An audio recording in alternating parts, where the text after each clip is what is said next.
आज की इस कहानी में एक आदमी के पास ऐसी शक्ति होती है जिससे वो समय को 4 घंटे तक रोक सकता है। और वो बाद में क्या करता है वो हम इस कहानी में जानते हैं।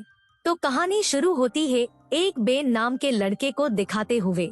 बेन एक 25 साल का नौजवान है और वो किसी से भी बहुत ही अच्छे से बात करता है। बेन दिखने में तो एक सीरियल किलर लगता है, मगर वो एक बहुत ही अच्छा इंसान है।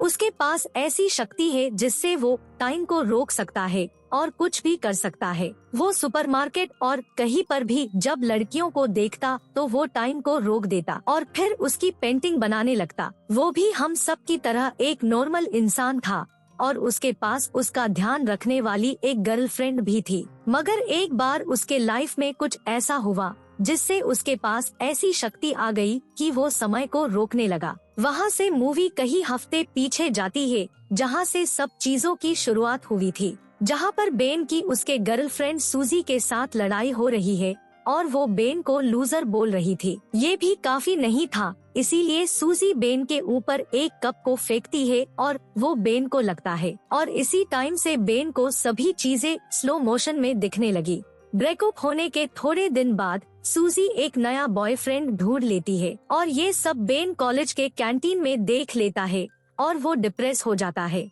उससे अपना ध्यान हटाने के लिए बेन पेंटिंग का क्लास शुरू करता है। अब बेन को पेंटिंग का शौक बचपन से था, इसीलिए वो सभी पेंटिंग को बहुत ही खूबसूरत बनाता था और ये बात से टीचर भी सरप्राइज होते हैं। बेन रियलिस्टिक पिक्चर बनाने में माहिर था, मगर रात को बेन के लिए चीजें बहुत मुश्किल हो गई। वो अपने ब्रेकअप को भुला नहीं पाया और वो जब भी अपनी आंखें बंद करता था तो उसे सूजी ही नजर आती थी। अब ये चीजें इस हद तक बढ़ गई कि वो कई घंटों तक नहीं सोया और धीरे धीरे वो डिप्रेस होने लगा। सारी चीजों के बाद उसने सूजी को कॉल किया और अपने झगड़े के लिए माफी मांगी और उसके पास वापस आने के लिए कहा और फिर कभी झगड़ा ना करने का प्रॉमिस भी किया। मगर सूजी ने मना कर दिया और फोन को काट दिया। इस बात के बाद तो बेन का टाइम और भी खराब हो गया। वो टाइम को पास करने के लिए बुक को पढ़ता है और मूवी देखता है और तो और वो कहीं शहर में अकेले घूमने चला जाता था। अब जब वो ये चीजों से भी बोर हो गया, तब एक रात को वो सुपरमार्केट में कुछ चीजों को लेने गया। उसे वहाँ पर एक काम का बोर्ड मिला और वो काम रात को था, इसीलिए बेन ने सोचा कि वो रात का टाइम निकालने के लिए बेस्ट है और साथ ही वो कुछ पैसे भी कमा लेगा। और उसने जॉब के लिए फॉर्म भर दिया और अगले दिन उसकी जेनकिन नाम के मैनेजर से मीटिंग हुई और उसे वो जॉब मिल गई और काफी लंबे समय के बाद उसे अच्छा लगा और उसे लगा कि अब उसकी लाइफ बदल जाएगी। जब वो काम पर गया तो उसे वहाँ पर काम करते लोगों से पता चला कि समय को कैसे गुजारते हैं। वहाँ पर शेरोन हमेशा किसी चीज से घड़ी को छुपा कर रखती थी, क्योंकि उसका मानना था कि अगर वो समय को देखती है तो टाइम धीरे गुजरता है। और वहाँ पर एक अजीब आदमी है जिसका नाम बैरी ब्रिकमैन है। वो काम पर कभी सीरियस नहीं होता, जो अपने दोस्त स्टीवन के साथ स्टोर पर मस्ती करता है। वो लेडी कस्टमर के बैग में अजीब अजीब चीजें रखते थे, जिसमें से कुछ लोग उसे रख लेते थे तो कुछ लोग बहुत शौक होते थे। उन सब में बॉस को टाइम की नहीं पड़ी थी। वो जब भी अपनी सक्सेस और वो कितना अमीर है उसकी बातें करता था तो उसका टाइम बीत जाता था। मगर इन सब में बेन था जिसके पास समय बिताने का बेहतरीन मौका है। अब बेन अपनी सुपर पावर इस्तेमाल करता है और वक्त को रोक देता है। अब ऐसे टाइम में सभी लोग सारे पैसे लेना चाहते, मगर बेन को तो अपनी आर्ट से मतलब था। वो किसी भी एक लड़की को चुनता और फिर समय को रोक कर उसकी तस्वीर बनाता है। उसका इंटेंशन कभी गलत नहीं था, वो तो सिर्फ अपनी आर्ट को बनाए रखना चाहता है। और जब वो अपना काम पूरा कर लेता है तो अपने हाथों को क्रैक करता है, जिससे सब फिर से मूव करने लगते हैं और अब यही बेन की लाइफ बन जाती है। हाँ, उसे इससे कुछ मिल नहीं रहा था, मगर वो डिप्रेस भी नहीं हो रहा था और अब वो अपनी गर्लफ्रेंड सूजी को भी भुला रहा है। एक दिन उसके घर पर उसका दोस्त सॉन आता है। वो दोनों बचपन से एक दूसरे के साथ है। सॉन बेन से बिल्कुल उल्टा है। सॉन सभी लड़कियों को खिलौना समझता है और वो शहर के सारे क्लब में जा चुका है। एक दिन काम पर बेन की मुलाकात कैशियर शेरोन से होती है और कहीं न कहीं बेन को भी उस पर क्रश होता है। मगर वो उसे बता नहीं पा रहा था। वो जब उससे बात करने वाला था तब शेरोन उसके सैंडविच को बाइट करती है और बेन हैरान होता है। उसका एक टुकड़ा उसके मुंह पर लग जाता है। वो उसे हटाने की कोशिश करती है।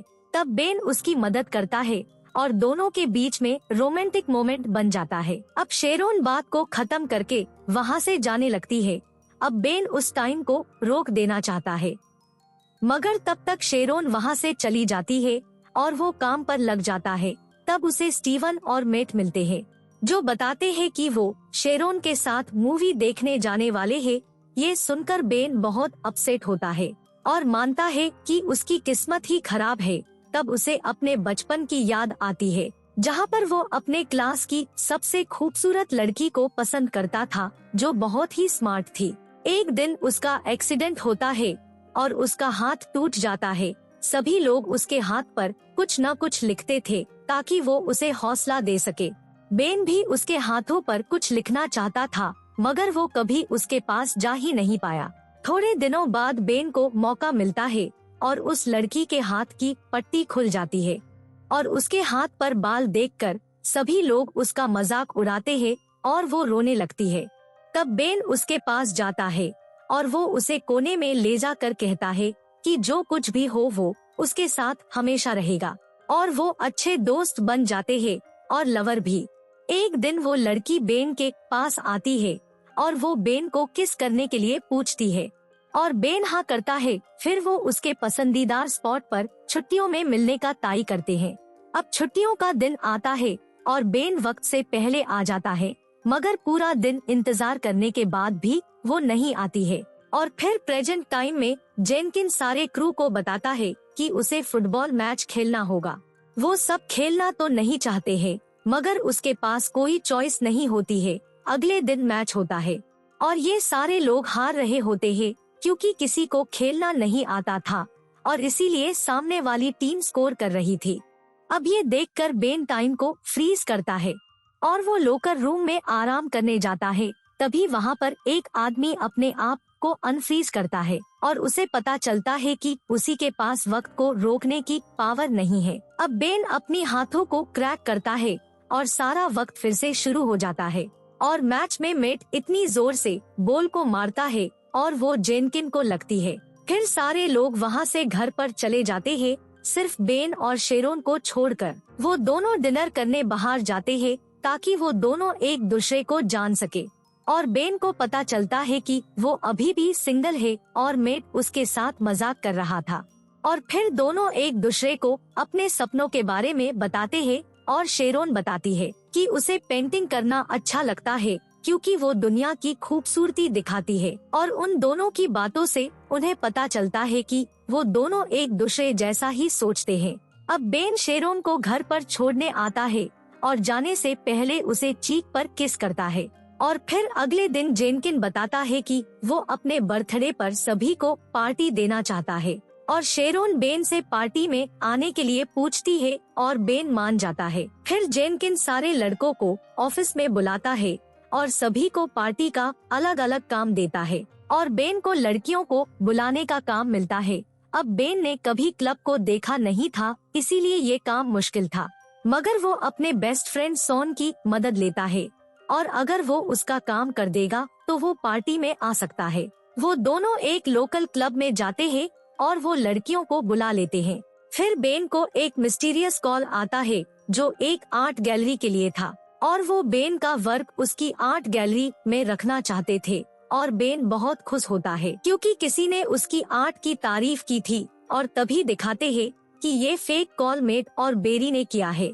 उस रात को बेन तैयार होता है और शेरोन को उसके घर पर लेने जाता है और खुशी से बेन शेरोन को अपना आर्ट गैलरी में दिखने वाला है वो बताता है और शेरोन उसे बधाई देती है। फिर वो दोनों पार्टी में चले जाते हैं और पार्टी तो शुरू हो गई थी। बेरी एक लड़की से रिजेक्ट हो चुका था और मेट डांस कर रहा था और जेनकिन तो म्यूजिक प्ले कर रहा था। और तभी बेन को अपनी एक्स गर्लफ्रेंड सूजी दिखती है और उसे पता चलता है कि वो उसके भाई की गर्लफ्रेंड है।